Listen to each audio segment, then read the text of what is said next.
Olá! Hoje vamos mergulhar em um capítulo que é um verdadeiro pilar do Antigo Testamento, mas que, vamos ser sinceros, pode parecer um pouco intimidador à primeira vista. Levítico capítulo 17. Intimidador é uma boa palavra.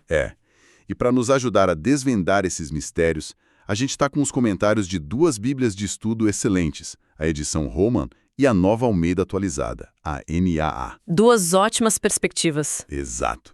E a nossa missão aqui é tentar entender por que essas regras, que parecem tão estranhas, sobre sacrifícios e principalmente sobre o sangue, por que elas eram tão cruciais. Que tipo de mundo essas leis construíram, sabe? É uma ótima forma de colocar. E, para começar a entender esse mundo, a fonte Holman já nos dá uma chave de leitura fundamental. Este capítulo inaugura o que os estudiosos chamam de Código de Santidade. Certo, o Código de Santidade. Isso. A ideia aqui vai muito além do ritual. É um chamado para que o povo viva de uma forma que reflita o caráter do seu Deus, que é santo. Cada aspecto da vida, como a gente vai ver, devia ser marcado por essa separação, essa consagração. Entendi. Então não é só um manual de regras para o templo. É um projeto de vida para uma nação inteira. Exatamente. E a primeira regra desse projeto já chega com tudo. Todo e qualquer abate de animal para alimentação. Boi, cordeiro, cabra, tinha que ser feito em um único lugar. Na porta da tenda do encontro, o tabernáculo. Um único lugar. A minha primeira reação lendo isso é: que impraticável. Imagina morar a quilômetros de distância e ter que fazer essa peregrinação só para preparar o jantar. Qual é a lógica por trás de uma regra tão rígida? Essa é a pergunta certa. A lógica não era de forma alguma conveniência. Era teológica e, de certa forma, uma estratégia de sobrevivência cultural. Ambas as fontes apontam para a mesma direção. Na nota do versículo 5, diz que o objetivo era parar com os sacrifícios em campo aberto. Isso pode soar inocente, mas... Mas não é. Não. A nota da Roman, sobre o versículo 7, revela o que realmente estava em jogo. A lei existia para que eles nunca mais oferecessem os seus sacrifícios aos demônios. Uau! Direto ao ponto, demônios.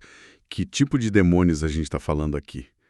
Isso soa muito mais sério do que, sei lá, um simples churrasco no lugar errado. Exatamente.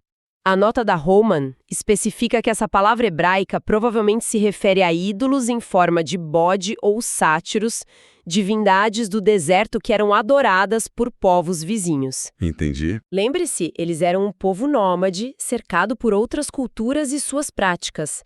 Centralizar o culto era uma medida drástica para criar uma identidade religiosa unificada e exclusiva. Era uma forma de dizer: nossa adoração tem um único endereço e um único destinatário, Yahvé. Todo o resto é idolatria. Era uma barreira teológica contra o sincretismo, então. Perfeito. Faz todo sentido. Era uma forma de proteger a identidade do povo.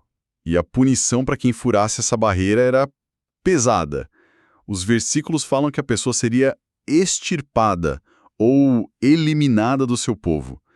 Quando eu leio extirpada, a minha mente vai direto para pena de morte. Mas poderia ser algo como excomunhão, tipo ser expulso da comunidade? Ou era sempre a pena capital? Essa é uma excelente nuance. A palavra hebraica, karate, que a gente traduz como extirpar, é muito intensa. Na maioria dos contextos, ela implica uma separação radical da comunidade, da aliança. Certo. Isso podia significar o exílio, a perda de todos os direitos, da identidade tribal, o que em si já era uma espécie de morte social, né? Verdade. Mas em alguns casos, dependendo da gravidade da intenção do ato, poderia sim levar à pena de morte. O ponto central é a gravidade da ofensa.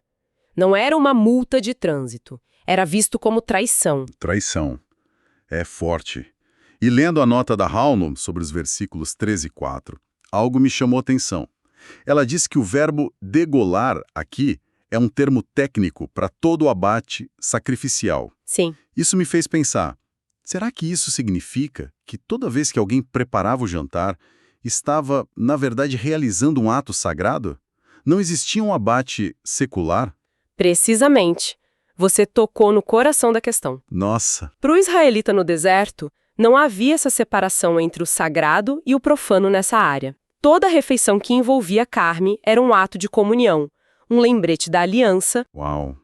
O animal, cuja vida era tirada para sustentar sua vida, precisava primeiro ser apresentado a Deus, o doador de toda a vida. Isso transformava o ato de comer num ato de adoração. Isso muda completamente a perspectiva. Então, se o lugar do abate era sagrado para evitar a idolatria, isso me leva a pensar no elemento principal do sacrifício, o sangue. Uhum. Porque a proibição aqui é ainda mais intensa, se é que é possível. É uma proibição absoluta de consumir sangue, válida para todos, israelitas e estrangeiros. Aqui é onde a coisa fica realmente profunda. Sim, aqui nós saímos da geografia sagrada e entramos no que a gente poderia chamar de biologia sagrada. O texto não deixa espaço para dúvida sobre o porquê. O versículo 11, que a nota da NAA chama de o coração do capítulo, é explícito, porque a vida da carne está no sangue. A vida está no sangue. Exato. O sangue não é só um fluido corporal. Ele é o símbolo visível, o portador da própria vida. E como a vida pertence a Deus, o sangue também pertence a Ele. É fascinante porque hoje a gente pensa no sangue de forma puramente biológica, oxigênio, nutrientes. Claro. Mas aqui ele é tratado como uma substância quase metafísica, a própria essência da vida. Exato. E por pertencer a Deus, ele designou um propósito muito específico para essa substância sagrada. O final do versículo 11 é a chave de toda a teologia sacrificial do Antigo Testamento. Eu o dei a vocês sobre o altar para fazer expiação pela alma de vocês. Certo. O sangue, então, não era alimento.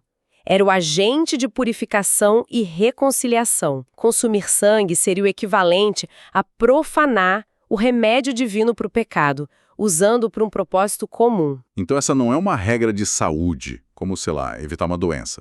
De jeito nenhum. É uma declaração teológica. Lendo as fontes, a caixinha de texto na Bíblia Holman sobre a palavra hebraica dam, para sangue, me pareceu incrível. É fantástica. Ela mostra a conexão sonora e conceitual com Adam, homem, e Adamá, terra, solo.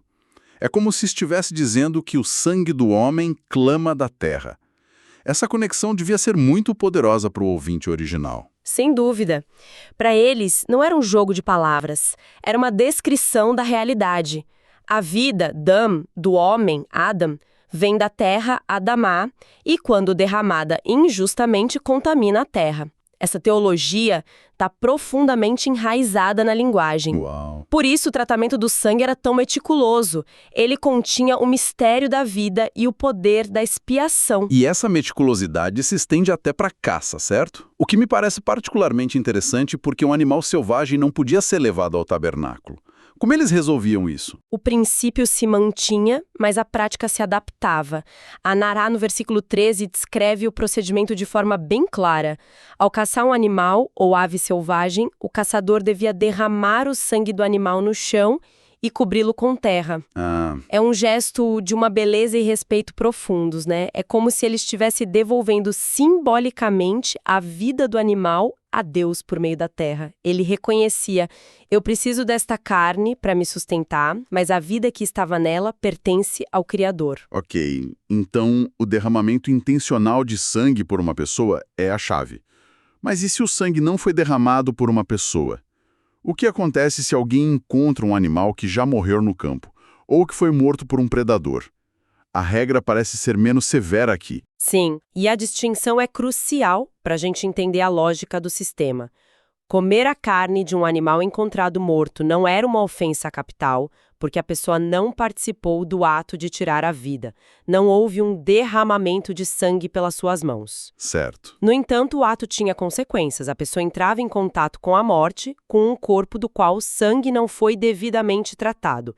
Por isso, Como as notas da Ná explicam, a pessoa se tornava ritualmente impura. E o que isso significava na prática, ser impuro? Era um estigma social? Menos um estigma e mais um estado temporário de inadequação para participar plenamente da vida comunitária sagrada. Entendi. A impureza ritual não era necessariamente um pecado, mas uma condição que precisava ser resolvida. E como resolvia? O procedimento era claro.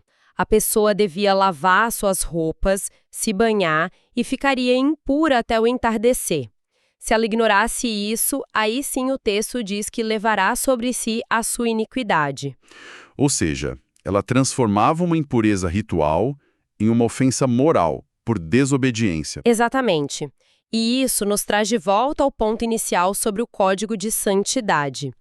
A vida era governada por essas distinções: puro e impuro, sagrado e comum, limpo e sujo. Essas regras diárias, até sobre o que comer, funcionavam como lembretes constantes da vocação de Israel. De ser um povo diferente, né? Um povo diferente, separado, consagrado ao seu Deus. Quando a gente junta todas as peças, o quadro que emerge de Levítico 17 é impressionante. Não é uma lista de regras arbitrárias, é a arquitetura de uma visão de mundo. É isso mesmo. Temos a centralização do culto para garantir a exclusividade, a sacralidade da vida encapsulada no sangue e um sistema de pureza que definia o ritmo da vida. Tudo interligado. Exatamente. E se dermos um passo para trás para ver o quadro geral, a gente percebe que os conceitos estabelecidos aqui não ficam em Levítico. A ideia do sangue como único agente de expiação se torna um dos fios condutores mais importantes de toda a narrativa bíblica. É verdade. A fonte Roman, na nota sobre o versículo 10, destaca isso. Afirma que Deus escolheu o sangue para purificar do pecado. Esse princípio vai ecoar e ganhar novas camadas de significado ao longo de toda a história da redenção. Para encerrar, fica uma reflexão. Essas leis criaram um mundo onde cada refeição com carne não era um ato trivial. Era um evento profundamente sagrado. Ligado diretamente ao altar, à vida, à expiação, e isso me faz pensar em como a nossa relação moderna com a comida, que muitas vezes é tão desconectada, industrializada, anônima. Totalmente. Como ela poderia se transformar se fôssemos convidados a enxergá-la, mesmo que por um instante, através de uma lente tão carregada de ritual, simbolismo e reverência pela origem da vida. Fica aí algo para a gente pensar.